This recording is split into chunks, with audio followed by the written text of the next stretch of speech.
channel to go to. Most of our coverage of today's fashion events. We have 3 wonderful collections. One by Ivana Dehan, who is a luxury handbag and accessory designer, who show beautiful and elegant feminine gowns. Finally, Maurice Whittingham, who is what is happening here today. As you can see, just a second now. Soon to be able to talk to a variety of what we have seen today. Now, just to recap a little bit, earlier on we saw the bespoke collection of handbags. You will see we use elegant and clean lines, a variety of colours that can also be personalised according to the wearer's taste, their outfit, and even their mood of the day. The other collection we saw was a beautiful collection of female gowns, embellished, very feminine and elegant. Those are straight from Portugal by Oliveira. And finally, the milk collection by Maurice Whittingham. Hello, so can you please tell us your name and your involvement in the fashion show? My name is Jason Barber, and I'm the designer of Sharon London. I'm a perfumist, so I designed all the fragrances that go into the range. Yeah. So how does it feel to be here today at London Fashion Week 2019? Oh, it's amazing.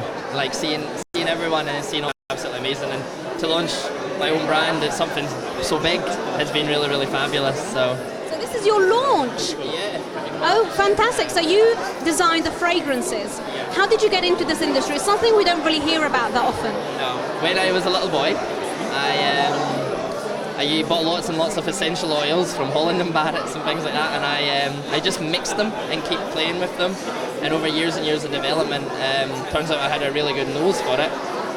So after travelling around a wee bit of the world in Paris and Dubai and working with a few other developers, I decided I wanted to launch my own fragrance collection. So I've launched about 16 fragrances. We've only got 5 here today though, and the other ones are still in production. So yeah. That's the exciting story. How does one train to become a perfumist? It's quite not the most commonly heard profession. It's not like, oh, when I grow up I want to be a perfumist. So how did that come about? I have no idea really. I didn't actually plan to become a perfumist. It just turned out I had a really good nose for scents. If someone sprays a perfume near me, I can go, oh, that has apricot in it. Or and people say, oh, you're really good at that. You should take that further. Back to my childhood when I remembered I used to do that, and I was just like, well, I'll try this. So working with a group of my friends and colleagues, we kind of came up with Sharon London, and we want to make this one of the biggest brands that you can get on the market. So we'll have it in Harrods and Harvey Nichols and things like that in the future. And what about the name? Where does the name come from? Well, the original story we liked was with an A, Sharon, which was the ferryman who transported the dead. He was the servant of Hades who transported the dead when they died to the next chapter in their life. So we wanted to adapt that and make it more positive. So basically Sharon's the descendant of Sharon, who took refuge on a planet opposite Pluto in this Milky Way solar system. For many, many years he developed strengths and qualities. So 2019 he's came back to Earth. And the story behind it, he's came back and he's chosen 7 goddesses to rule Earth for him. So one of nature, one of fashion. They each got given the opportunity to choose a hero to work with them, which is your gents fragrances. So we have 6 gents, 6 ladies, and a range of unisex ones as well. So that's fantastic. So how do you think that your fragrances go with the collection we've seen today? Because, for example, Maurice Whittingham's collection was rather gender fluid. It wasn't a traditional set of male clothing. Yeah. Well, I think that's the way the fashion world's going just now. It is going very unisex as well. So I wanted to basically launch a fragrance that can mainly be worn by both. So that's why we have a large unisex, and I put in white oud into nearly every one of my fragrances because it gives it depth, and everyone loves oud. It makes it last longer. It's expensive to source, but you know, if it's quality, we try to go for the highest quality. Well, you know, only the best. Thank you so much for joining us. That was absolutely lovely. And that is London Television. And now, next one, gone to our next guest. Thank you so much for coming. That was Sharon Fragrances, now being launched at London Fashion Week. Now, the next guest that we will be talking to is an expert in fashion. He has been on the field for 20 years, and he'll be able to give us a little bit more of a technical commentary on the creations we have seen today. So we are joined now by Justrikayon, who has been a designer for 20 years, I was saying earlier. Joshua, can you tell us something more about your experience working in fashion? Where to start? It has its ups and its downs, very, very long hours. I mean, I work 7 days a week, but obviously I love what I do, so when you run your own business, you've got to make a few sacrifices. And can you tell us a little bit about your outfit, which you've designed and created yourself? Indeed, yeah. Very historically inspired. I'm a big fan of Beau Brummel, the original dandy, and I like to take little elements of his historic outfits and kind of contemporize them and make them new and mix them with my tailoring. So what did you think of today's collections? Is there anything that particularly caught your eye, that inspired you? Yeah, I really enjoyed it. I mean, I don't go to too many shows really, but it's always nice to go and support other designers and see what they're doing, and anything using tailoring, I love to see another designer's creations and how they interpret them, especially some of the last looks are really interesting. So what really caught your eye about the last looks? Because the last looks, I imagine you're talking about Maurice Whittingham's blue collection. Yeah, the tailoring, like levels of double-breasted tailoring, multiple buttons, symmetric designs. I like things like that. You know, it's really interesting, fun to look at.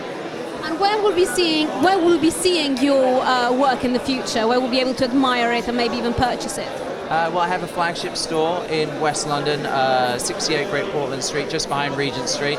We have 3,000 square foot there. We have an atelier studio downstairs and a retail store upstairs. So we're shopping there 7 days a week.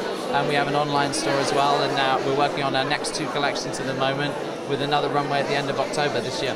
Fantastic. And is there anything that you're looking forward to in your next entrepreneurial career, next steps that we should be looking out for? Yeah, we're doing some really exciting projects. We've got 3 television shows at the moment. I'm designing the full wardrobes for.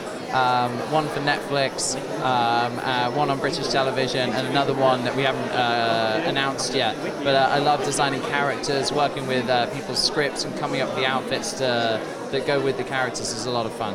So you're basically one of the people behind the creation of the fantasies that have entertained us so long. And when you're working on a script, what do you look for to decide how to design the outfits and the looks? I think it's the same way I approach making a bespoke suit for someone. First of all, you've got to understand their personality, get inside the character or the customer's head, what they like, what their references are, whether it's music or film, what sort of genres and eras they are. Once you get inside the character's head and what they like, you can begin to portray their character through tailoring and proportions and fabric, cut and colour.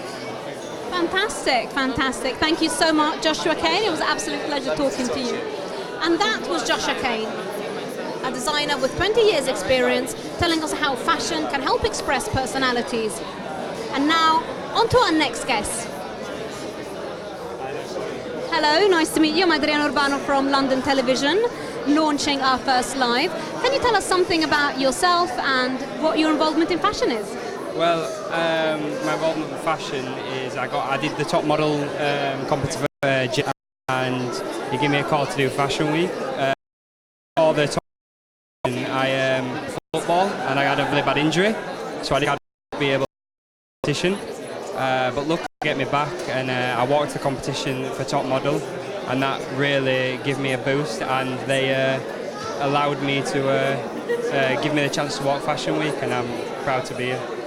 So was this your first Fashion Week or was it not the first? Tell us a little bit more about your experiences with these big events. Oh, this was my first actual Fashion Week I've been to, so everything I'm doing for the first time, it's pretty scary, but no, I'm really enjoying it, and I've not really done much like this before, but I'm sure I'll be doing many more, hopefully. Can you just repeat your name for the audience at home again?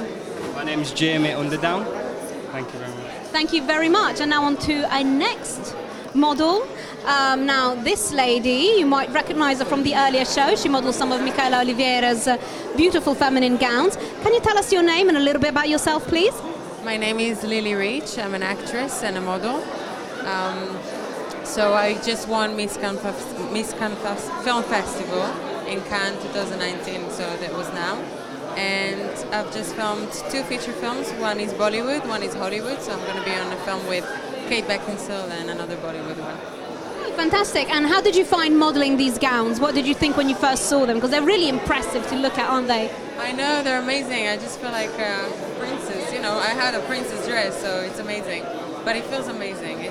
It's very great experience. Like, Just a little snippet of curiosity for the audience at home. It was really beautiful to look at, but was it also heavy with all the embellishment? it's not heavy. It's just the amount of space I needed with a big gown. But it's obviously you need it for an event, and people should like pay attention to what's going around. Fantastic. And other than that, how does fashion play into your life as an actress? Because we just spoke to somebody who creates wardrobes for characters on screen. Yes, so absolutely. So what's your relationship with fashion and expressing yourself and in getting into character when you're working? With fashion or acting? What are you talking about? Fashion when you're acting. Okay, so it depends on the character. You build a character, you have the look, you have the clothing, so you build a character, where the character comes from, time of the day, weather, everything. So you bring it all together and then you build something to it that includes embodying the character. Okay, fantastic. Thank you so much. We'll be looking out for you in both Hollywood and Bollywood production. Thank you. That was Lilly. Thank you. So here at London Television, we have yet another person who was fundamental into making this show a reality. This is Jeff. Jeff, you've been one of the people directing the event today. Jeff, can you tell us a little bit about your involvement in London Fashion Week 2019? I'm basically the show producer. We start putting together the shows around 6 months before each season, and the designers come to us to show with us here at Amber Charing Cross as part of the Fashion London schedule. Fantastic. And how long have you been involved in organising fashion events? This is my 30th year, but for Fashion Week specifically, it's 11 years. 11 years, so around 20 seasons, spring, summer, autumn, winter. Yeah, it keeps me busy. So we've been reading in the papers that the first day of Fashion Week was characterised by socially charged fashion shows about environmentalists and women's rights. How will the shows progress, in your view, when it comes to these issues? Will there be an emphasis on them again, or will we go back to a more traditional, couture-focused set of events? I think there certainly needs to be changes. I think the world is a different place than it was even 5 years ago, and I think it's really important that all brands and labels embrace their environmental responsibilities. We're seeing a lot of aggression towards fast fashion, and people want things that are more sustainable. And I think your suggestion of the couture is a good one, because a lot of couture is something that people buy and they keep. It's not so fast fashion, and we do have a lot of couture here. In the same way, there's been a focus with us this season on having some curvier models and actually being very positive about body image. And I think you're right. People are going to get to the point where they just don't want it anymore, and they will protest as we've seen. And I don't think that's going to stop. I think it will continue until there's change. Well, thank you very much, Jeff. Thank you for joining us on London TV. Thank you. Thank you. And now, thank you so much for joining us. This was London Fashion Week's second day. We have seen beautiful and elegant collections, both with long, feminine traditional pieces and some more gender-fluid male collections, and finally, business attire-style bags and handkerchiefs.